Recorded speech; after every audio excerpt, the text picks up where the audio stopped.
Bismillahirrahmanirrahim. This is Muhammad Tayyib. Today we will discuss about phylum Porifera. तो हमने kingdom animalia का introduction पढ़ लिया।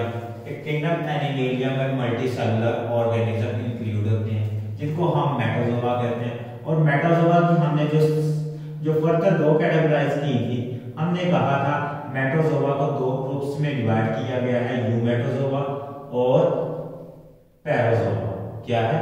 यूमेटोजोआ और पैराजोआ। अब हमने ये भी स्टडी कर लिया था कि जो पैराजोआ एनिमल्स हैं, मल्टीसेलुलर ऑर्गेनिजम्स हैं, इनके पास ट्रू टिश्यू नहीं होता।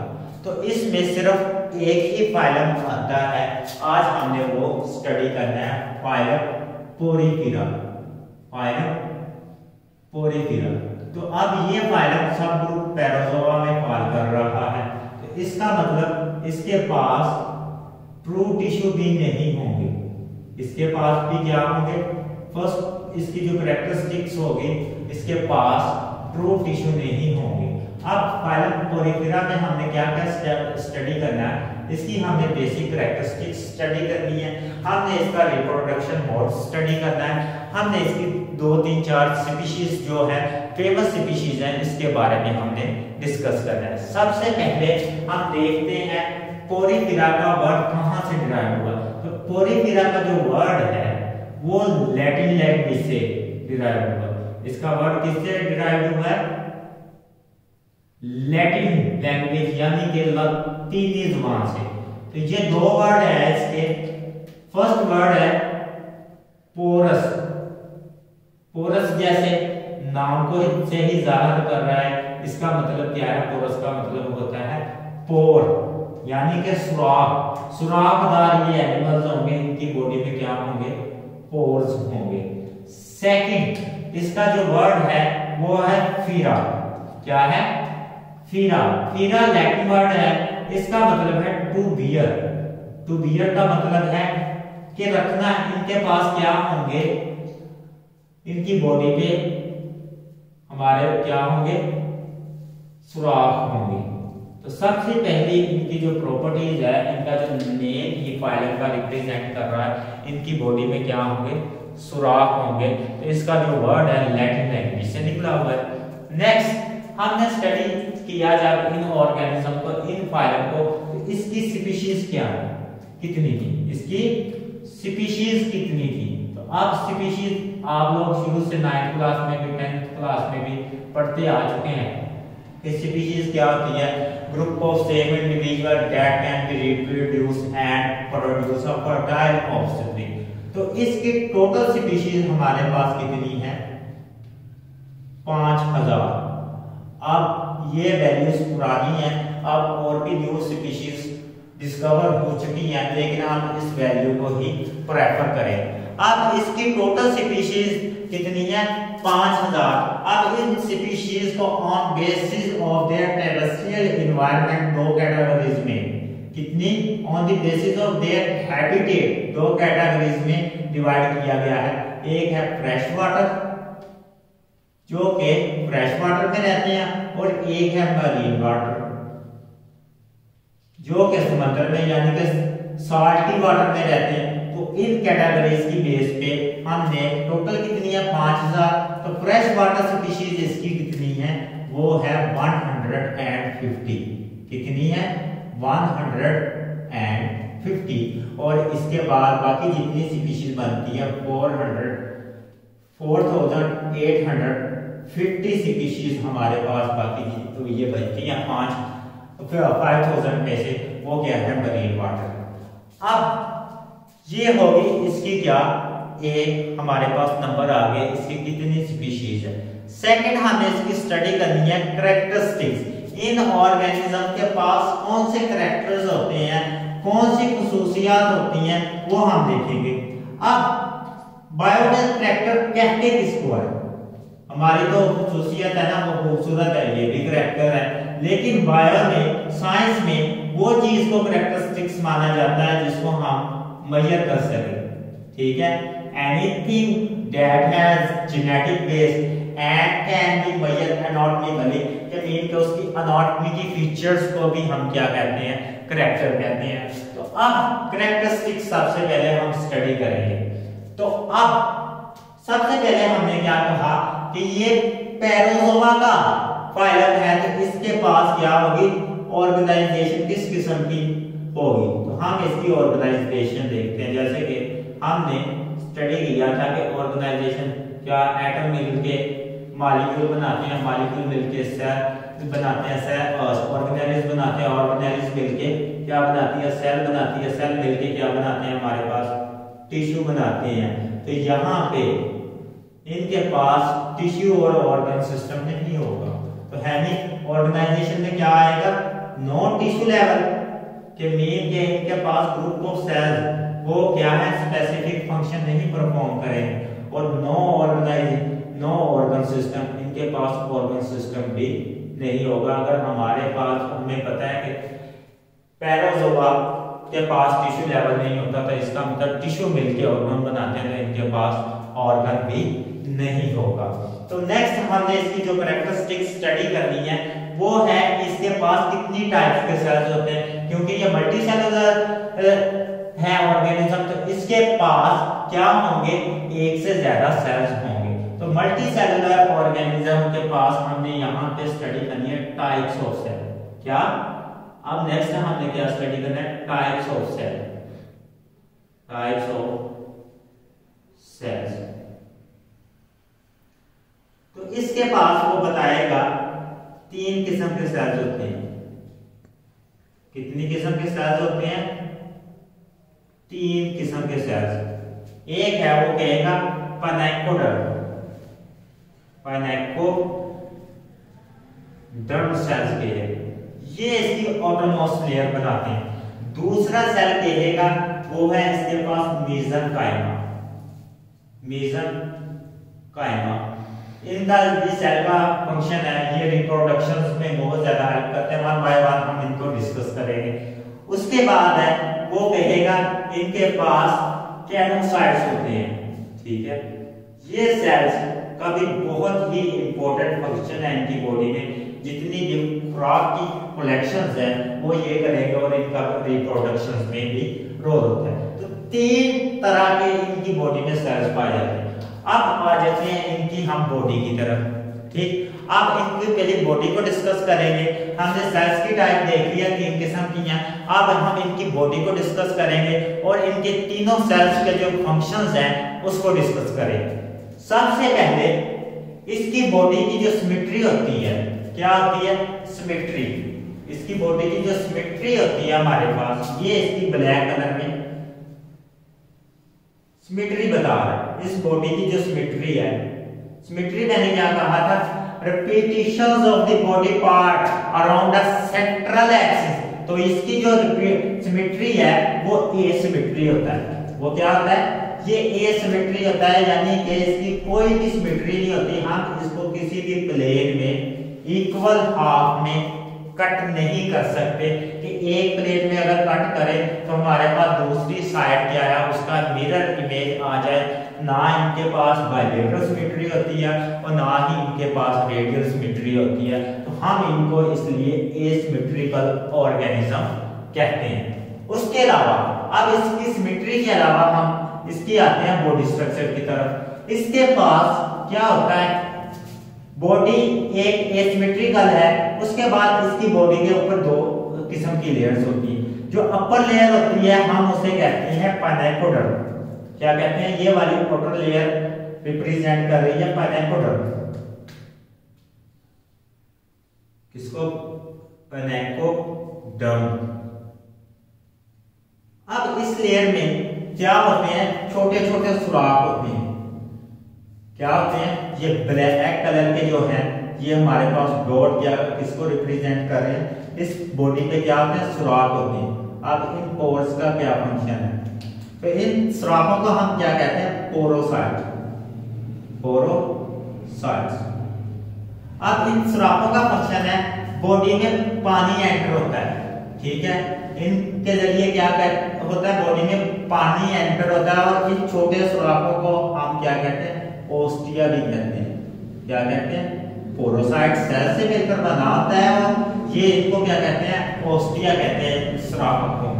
अब इनसे क्या होता है, समंदर का पानी एंटर होता है और ये समंदर का जो पानी है वो मूव ऑन करता करता यहाँ से बाहर निकलता है। तो इन पोरों के जरिए पानी एंटर होता है और यहाँ से बाहर निकलता है। ये बड़े पोर होते हैं, ठीक है, ये बड़े पोर होते हैं, इनसे पानी बाहर निकलता है हमारे। तो इन पोर्स को हम कहते हैं ओस्क्यूलम, ओस्क्यूलम। इन पोर को हम क्या कहते हैं, ओस्क्यूलम, और इन छोटे पोरों को हम कहते हैं ओस्टिया। अब मैं दोबारा लिख देता हूं, इन पोर को हम क्या कहते हैं, ओस्क्यूलम। लार्ज साइज जो पोर होंगे जिनसे पानी क्या कर रहा है, बाहर निकल रहा है, वाटर क्या कर रहा है, बाहर को ही निकल रहा है, उनको हम क्या कहते हैं, ओस्क्यूलम। और जिनसे वाटर क्या कर रहा है, एंटर हो रहा है, जिनसे स्पंजिस की बॉडी में वाटर एंटर हो रहा है, हम उनको कहते हैं ओस्टिया। अब दूसरी प्रॉपर्टीज इनकी क्या है, ये होते हैं सीसाइल। सीसाइल का मतलब क्या है, सीसाइल के मीन के ये मोशन नहीं करते, मूवमेंट नहीं करते, तो ये क्या है, ये किसी स्टोन के साथ अटैच होंगे, किसी स्टोन के साथ या किसी जमीन के साथ क्या होंगे, अटैच होंगे, अटैच होंगे। तो इस वजह से ये सीसाइल है। अब ये सीसाइल होने की वजह से इन्हें क्या करना पड़ता है, इन्हें मूवमेंट नहीं है, तो इन्हें खुराक हासिल करने के लिए पानी में मौजूद क्या करना पड़ता है, ऑर्गेनिज्म को फिल्टर करते हैं और अपनी खुराक हासिल करते हैं। ये इसका थोड़ा सा प्रॉपर बॉडी का स्ट्रक्चर था। अब हम इसमें से एक पार्ट को लेते हैं और उसको क्या करते हैं, ब्रीफली हम स्टडी करते हैं। हमने इस पार्ट को जूम आउट किया, हमने इस पार्ट को जूम आउट किया, तो हमारे पास ये वाला एक स्ट्रक्चर बन गया, हमारे पास ये वाला एक स्ट्रक्चर बन गया। हमने इस पार्ट को जूम आउट किया तो हमारे पास ये वाला एक स्ट्रक्चर बन गया। ये हमारी आउटर लेयर है, this is pinacoderm, this is ostia, जिससे क्या करेगा, वाटर एंटर होगा। अब ये वाली है इंटरनल लेयर, हम इसके अंदर वाले हिस्से को आप देखने लगे हैं। तो इसमें दो किस्म के सेल्स होते हैं, ठीक है। पाइनेकोडर्म्स में पाइनेकोसाइट्स होंगे, पाइनेकोडर्म में पाइनेकोसाइट्स होंगे,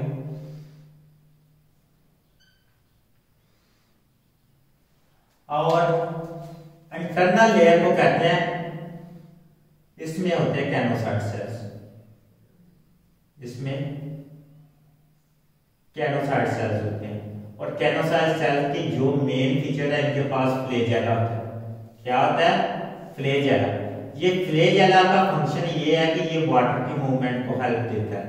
ये किसकी मूवमेंट को हेल्प देता है, ये हमारे पास वाटर की मूवमेंट को हेल्प करेगा। और ये बीट करती है एक स्पेसिफिक डायरेक्शंस में, और ये इनकी बीटिंग से क्या होता है, वाटर मूव करता है, ओस्टिया से एंटर होगा और ये क्या करेगा, इनकी बीटिंग से जब वाटर मूव करेगा तो ओस्क्यूलम से ये बाहर निकलेगा।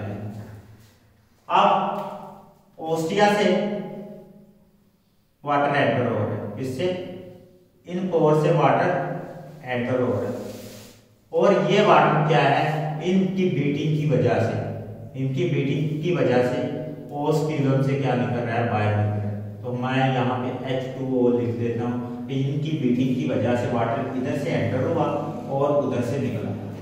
अब ये थे सेल्स, इनको कहते हैं हम कैनोसाइट्स। इनको क्या कहते हैं, कैनोसाइट्स। और इनके पास क्या होता है, फ्लैजेला। फ्लैजेला की क्या मूवमेंट करती है, वाटर को क्या करती है, रेगुलेट करती है। और उसके अलावा इन सेल का एक और फंक्शन है, इन सेल्स का एक और फंक्शन है, वो क्या करते हैं, ये फूड को फिल्टर करते हैं, ठीक है। फूड को क्या करेंगे, फिल्टर करेंगे। वाटर एंटर हुआ और ये क्या करेंगे, कैनोसाइट्स क्या करेंगे, फ्लैजेला की मूवमेंट करेंगे और फ्लैजेला की मूवमेंट की वजह से क्या करेगा, वाटर बाहर जाएगा और ये क्या करेंगे, इसके अलावा फूड को फिल्टर करेंगे। अब हमने ओस्क्यूरम के बारे में पढ़ लिया, हमने लार्ज साइज को कह दिया ओस्क्यूरम, स्मॉल साइज को कह दिया ओस्टिया। क्या कह दिया, ओस्टिया। अब इस कैविटी को, इसमें जो ये कैविटी है जिसमें वाटर मूव कर रहा है, इसको कहते हैं हम स्पोंजियोसील। इसको क्या कहेंगे, स्पोंजियोसील, जिसमें कैनोसाइट सेल्स क्या करते हैं, वाटर को फिल्टर करते हैं और क्या करते हैं, खुराक हासिल करते हैं। अब स्पोंजियोसील में जो फिल्टराइजेशन का अमल होता है उसमें दो किस्म के जरिए से फूड हासिल की जाती है। अब फूड फिल्टर हो रही है तो दो किस्म की फूड होगी।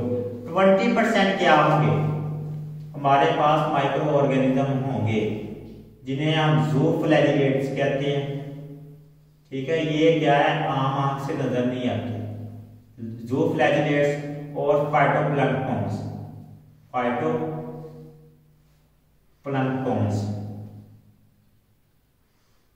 ये भी माइक्रो ऑर्गेनिज्म है जो अपनी खुराक तैयार कर सकते हैं। दूसरे ऑर्गेनिज्म क्या होंगे, जो डेड ऑर्गेनिक मटेरियल होता है, डेड ऑर्गेनिक मटेरियल, उससे हम अपनी कितनी परसेंट, 80% फूड किससे हासिल करेंगे, डेड ऑर्गेनिक मटेरियल,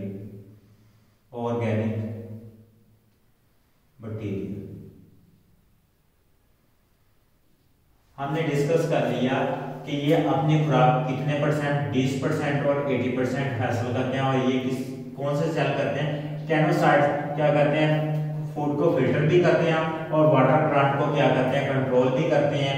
इनके पास स्पेसिफिक फ्लैजेला होता है।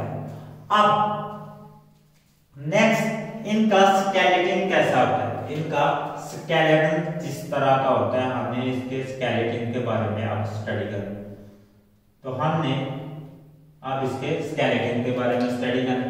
इनमें बॉडी को सपोर्ट प्रोवाइड करने के लिए एक स्पेसिफिक किस्म का मटेरियल होता है। वो मटेरियल क्या करता है, स्पिक्यूल की फॉर्म में आ जाता है। मीन के वो स्पिक्यूल किस तरह के होंगे, हम उसको ड्रा कर लेते हैं ग्रीन से। ये स्टार लाइक स्ट्रक्चर होते हैं। क्या होते हैं, स्टार लाइक स्ट्रक्चर होते हैं और बॉडी में इस तरह प्रेजेंट होते हैं। ये स्पिक्यूल क्या करते हैं, इनको सपोर्ट प्रोवाइड करते हैं। इनको क्या करेंगे, सपोर्ट प्रोवाइड करेंगे। अब ये स्पिक्यूल डिफरेंट स्पीशीज में डिफरेंट काइंड के होते हैं, डिफरेंट स्पीशीज में डिफरेंट काइंड के होते हैं। तो दो इनकी किस्में हैं, एक है कैलकेरियस और दूसरा है हमारे पास सिलिशियस। कैलकेरियस मीन ये किससे मिलकर बने होंगे, ये कैल्शियम से मिलकर बने होंगे और सिलिशियस मीन ये सिलिका से मिलकर बने होंगे। अब ये पानी एंटर हो गया, फूड फिल्टर हो गई, ये कैनोसाइट्स इसको फिल्टर करेंगे, इसको सपोर्ट प्रोवाइड करने वाले हैं स्पिक्यूल्स हैं, ये इसके बॉडी स्ट्रक्चर्स में आ गए। अब हमने काफी हद तक इसकी प्रॉपर्टीज को स्टडी कर लिया। अब इसकी जो रिप्रोडक्शन है वो एक डिफरेंट मेथड है। हमने पाइनेकोसाइट की स्टडी कर लिया कि ये मीन के पाइनेकोड्रम्स हमारे पास क्या बनाते हैं, पाइनेकोसाइट्स। दूसरा हमने कैनोसाइट्स भी हमने स्टडी कर लिया। कैनोसाइट्स क्या करते हैं, हमारे पास फूड फिल्टर में इस्तेमाल होते हैं और हमारे पास क्या है, ये वाटर प्लांट को कंट्रोल करते हैं। किसको, वाटर प्लांट को कंट्रोल,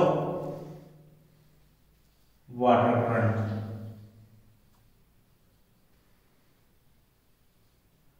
दूसरा हमारे पास था मेसेनकाइमा।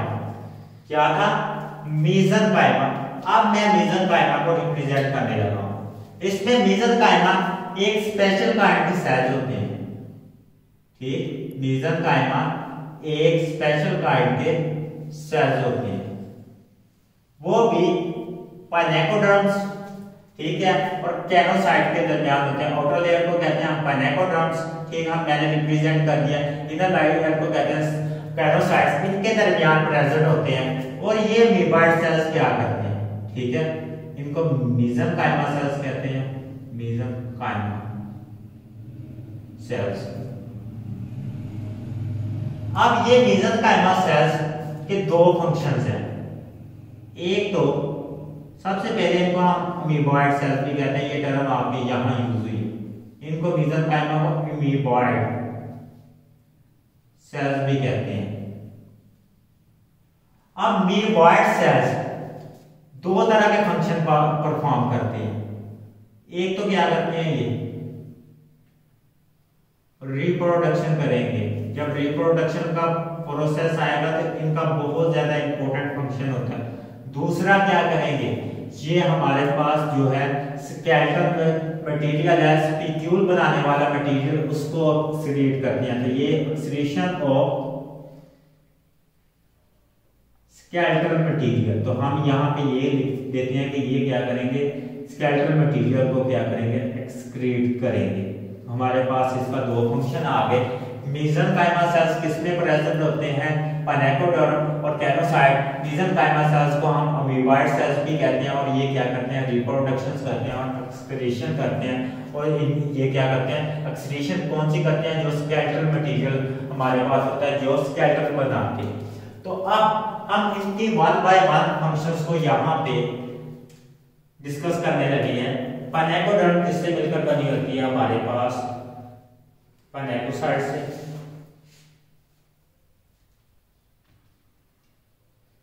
ये क्या है, आउटर लेयर। ये कौन सी है, आउटर लेयर। और मेसेंकाइमा है, इसको हमने अमीबॉइड सेल भी कहा, इसको क्या कहा हमने, अमीबॉइड सेल भी कहा। और ये क्या करते हैं, हमारे पास अमीबॉइड सेल्स क्या करते हैं, हमारे पास रिप्रोडक्शन में हेल्प करेंगे। किसमें, रिप्रोडक्शन प्लस स्केलेटल मटेरियल। तो ये दो चीजों में हमारे पास हेल्प करेंगे। दूसरा हमारे पास था कैनोसाइट्स। तो कैनोसाइट किसमें हेल्प करते थे, एक तो ये फूड फिल्टर करते थे, दूसरा हमारे पास ये क्या करेंगे, ये करेंगे वाटर करंट को कंट्रोल। किसको, वाटर करंट्स को। अब हम इसका एक नर्वस सिस्टम के बारे में पढ़ लेते हैं। नर्वस सिस्टम इसका किस तरह होता है। तो नर्वस सिस्टम के बारे में हम इसको थोड़ा सा अंडरस्टैंड कर लेते हैं, क्योंकि हमने पढ़ लिया है कि इनके पास नर्वस सिस्टम नहीं होता। तो नर्वस सिस्टम एब्सेंट होगा। क्या होगा इनके पास, नर्वस सिस्टम एब्सेंट होगा। तो फिर ये इन्वायरमेंट को रिस्पॉन्स किस तरह करते हैं, तो इनके पास स्पेशलाइज्ड सेंसरी सेल्स होते हैं। क्या होते हैं, have sensory sales. Sensory sales क्या करते हैं, इन्वायरमेंटल चेंजेस को डिटेक्ट करते हैं और वाटर करंट को क्या करेंगे, डिटेक्ट करेंगे। और ये वाटर करंट को जब डिटेक्ट करेंगे, ठीक है, डिटेक्ट वाटर करंट, तो ये वाटर करंट को डिटेक्ट जब करेंगे तो क्या करेंगे, ये कैनोसाइट्स के फ्लैजेला के मूवमेंट को कंट्रोल करेंगे। फ्लैजेला मूवमेंट क्या करते हैं, इनको कंट्रोल करते हैं, इनको सिंक्रोनाइज करते हैं, इनको एक ही पैटर्न में बीट करवाते हैं और एक ही डायरेक्शन में क्या करेंगे, वाटर को बाहर निकालेंगे। तो आज का जो हमारा जो ये लेक्चर था वो स्पॉन्जियोसील की स्पंजिस की यानी पोरिफेरा ऑर्गेनिजम्स की हमने करैक्टर को स्टडी कर लिया। अब हम नेक्स्ट लेक्चर में इसकी रिप्रोडक्शन को डिस्कस करेंगे। अल्लाह हाफिज।